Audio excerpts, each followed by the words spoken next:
क्या होगा अगर मैं आपसे कहूं कि इस समय आपके शरीर के अंदर ऐसे छोटे छोटे प्लास्टिक के टुकड़े हो सकते हैं जिन्हें आप अपनी आंखों से कभी देख भी नहीं सकते।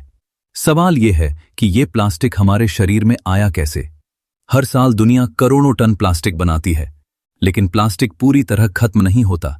धूप, बारिश, हवा और घिसने की वजह से ये धीरे धीरे टूटकर बहुत छोटे छोटे कणों में बदल जाता है। जब इनका आकार 5 मिलीमीटर से भी छोटा हो जाता है तो इन्हें माइक्रोप्लास्टिक्स कहा जाता है। अब असली कहानी शुरू होती है।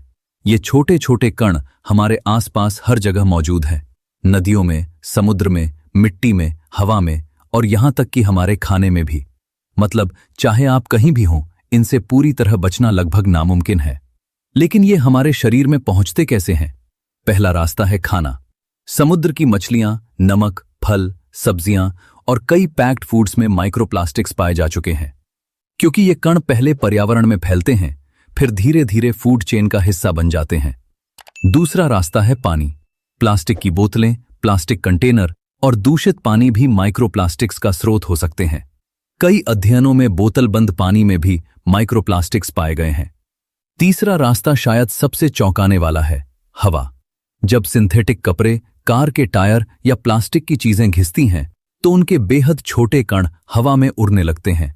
सांस लेते समय इनमें से कुछ हमारे फेफड़ों तक पहुंच सकते हैं।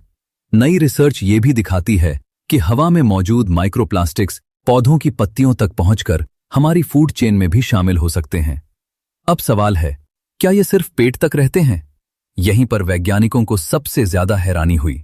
हाल के वर्षों में कई अध्ययनों में माइक्रोप्लास्टिक्स को खून, फेफड़ों, प्लेसेंटा और शरीर के कई अन्य ऊतकों में डिटेक्ट किया गया है।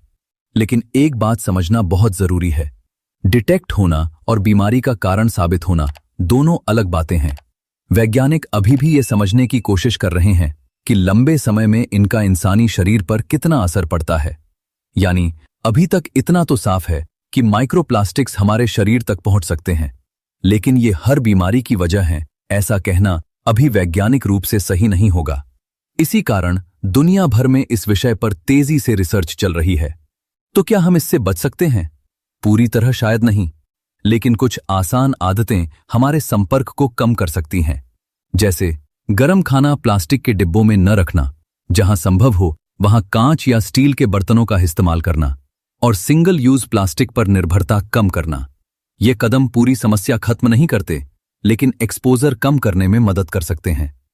अगली बार जब आप पानी की प्लास्टिक बोतल हाथ में लें या हवा में उड़ती धूल देखें, तो एक पल के लिए जरूर सोचिए,